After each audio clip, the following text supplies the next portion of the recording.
Juliet, Mama mau cucu. Mama nggak lihat apa mereka masih pakai seragam. Ih, emang Papa nggak mau nimang cucu? Jadi kapan Snow? Mama tuh. Roslyn. Sing sabar, Mike. Mom. Ini pertama kalinya aku melihat Snow sesedih ini. Snow, lo gak usah khawatir. Mama pasti segera sembuh.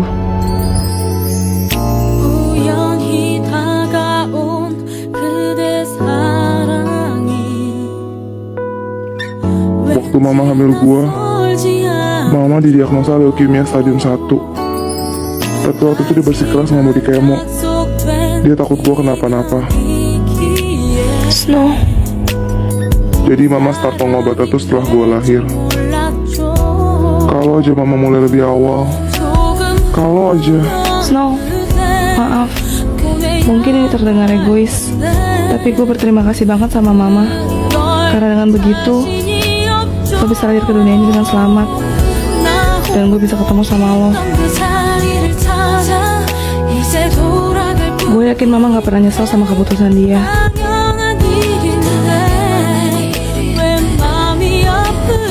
Snow, lihat gue.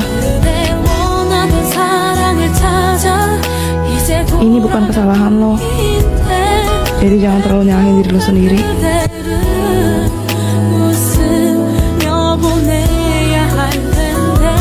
Lo mau kemana? Tidur di bawah kayak biasa. Snow, berarti selama ini bukan cuma gue sendirian yang deg-degan. Ternyata dia juga. Juliet, gue gak mau tidur sendirian malam ini.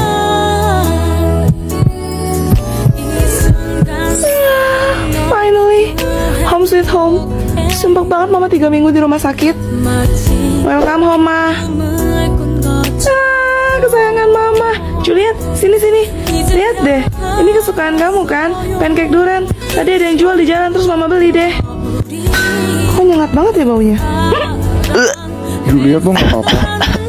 Juliet, kamu kenapa, nak? Gak apa-apa kok, gak apa-apa. Juliet, jangan-jangan kamu hamil ya? Hah? Yes! Alhamdulillah. Good job, Snow. Di dalam sini ada baby.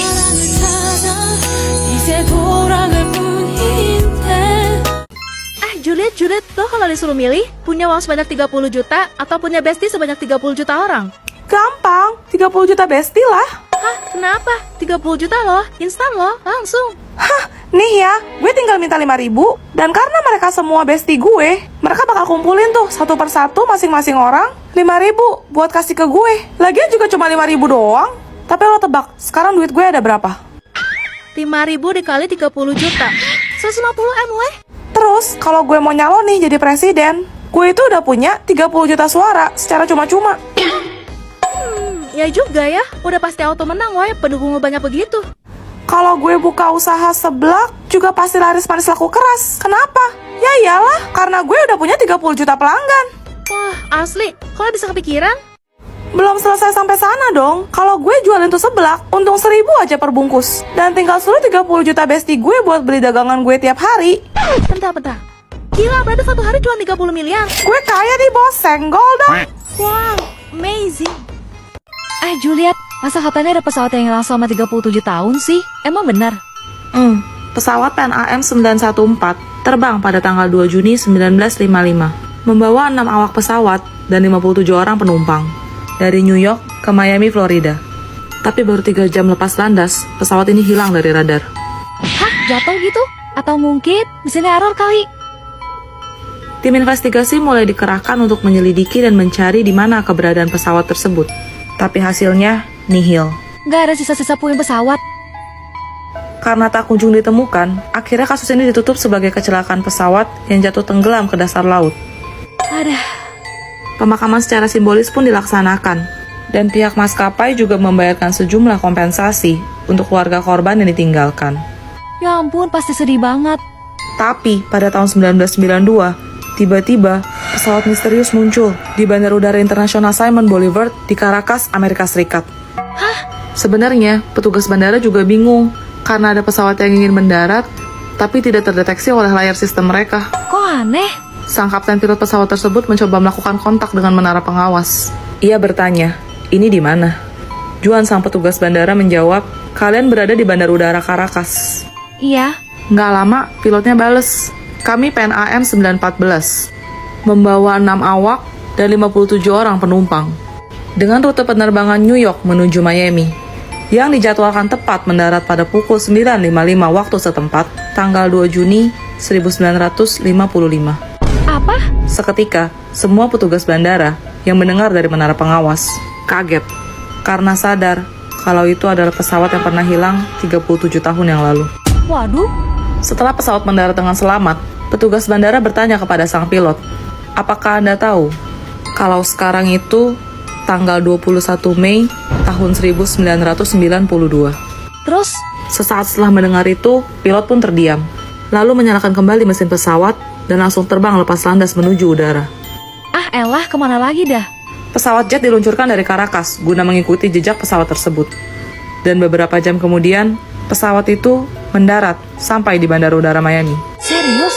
Ajaibnya, para penumpang turun satu persatu dari pesawat dengan penampilan, bentuk, dan rupa yang sama persis saat mereka hilang dulu. Hah? Mereka nggak menua gitu? 37 tahun loh. Jangan-jangan ini ada hubungannya sama portal waktu. Jadi siapa yang punya sisir di antara teman-teman sekalian? Kamu nanya? Selesai kau. Sekali lagi kau begitu ku gantung kau Raki. Kenapa siapa? Kau punya sisir kah? Iya betul sekali teman saya yang terhormat. Oh nggak ada aku sisir pakai tangan aja. Pick me. Si paling nggak bisa pakai sisir. Pick me pick up. Memang nggak ada aku bawa ke sekolah. Di rumah aku tinggal. Terus tuh kenapa rapi rambutmu? Kau lupa kalau kita punya teman yang selalu bawa semua perlengkapan. Tuh kayak mau buka salon bah sudah dia di sana tuh.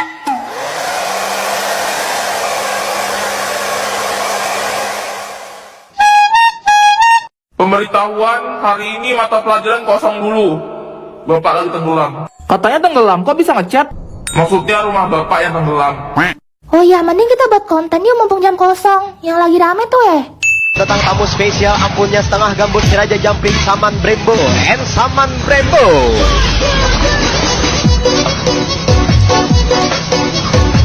Pelajaran kita sudah selesai. Oh iya, kalian bukannya ada persiapan untuk prom night? Iya bu, nanti aku bakal dansa sama Pangeran Snow kayak Cinderella. Ada. Kamu tahu nggak? Aslinya, Cinderella tidak baik hati, seperti yang dikisahkan dalam dongeng. Nah loh, Ada ratusan versi mengenai cerita Cinderella. Tapi yang ditulis Brother Grimm berjudul Ashen Tale atau Gadis Abu adalah yang paling mengerikan. Kenapa bu? Sebenarnya, ayah Cinderella tidak meninggal. Tapi bahkan dia tidak membela Cinderella saat ia disiksa ibu dan kakak-kakak tirinya. suami takut istri. Utusan kerajaan pun mengumumkan kalau pangeran akan mengadakan pesta dasu sebanyak 3 kali demi mencari permaisuri. Terus? Lalu sosok ibu peri tidak pernah ada. Melainkan pohon ajaiblah yang membantu Cinderella dengan memberikan 3 buah gaun lengkap beserta sepatunya untuk ia pakai ke istana.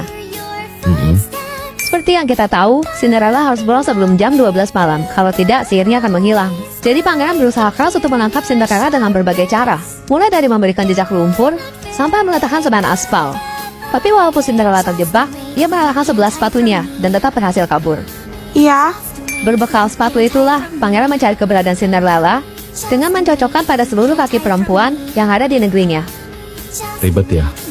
Saat rombongan pangeran sampai ke rumah Cinderella, ternyata ibu tirinya yang licik sudah memerintahkan putri pertamanya untuk memotong jari kakinya, sedangkan putri kedua untuk memotong tumitnya, supaya ukuran kaki mereka bisa pas dan masuk ke dalam sepatu. Cinderella yang melihat kecurangan itu, lalu mengeluarkan pasangan sepatunya yang lain. Pangeran pun sontak mengenali Cinderella, dan memutuskan untuk menjadikan Cinderella sebagai istri. Bagus dong. Tapi tiba-tiba datang sekumpulan merpati yang mematuk mata kedua kakak tirinya hingga mereka buta. Kemudian Cinderella mengajukan syarat pada pangeran untuk menghabisi ibu tirinya di hari pernikahan mereka. Astaga, kok ceritanya jadi gelap banget? Bu, apelnya sekilo 5.000 ya? Cantik-cantik nawarnya nggak pakai akhlak. Ini buat praktek kerja kelompok sama teman-teman saya, Bu. Ada gila-gilanya kau? Ya, masa nggak boleh sih, Bu? Beli apaan sih lo? Alamak. Lama amat dari tadi. Ganteng kali. Ini loh, ibunya nggak boleh nawar. Udah belanjanya. Neng, ambil semua dagangan saya. Sekalian gerobaknya. Tukar sama yang rambut hitam itu. Ambil aja, Bu. Jadi tukang sekelompok Snow. Domehere.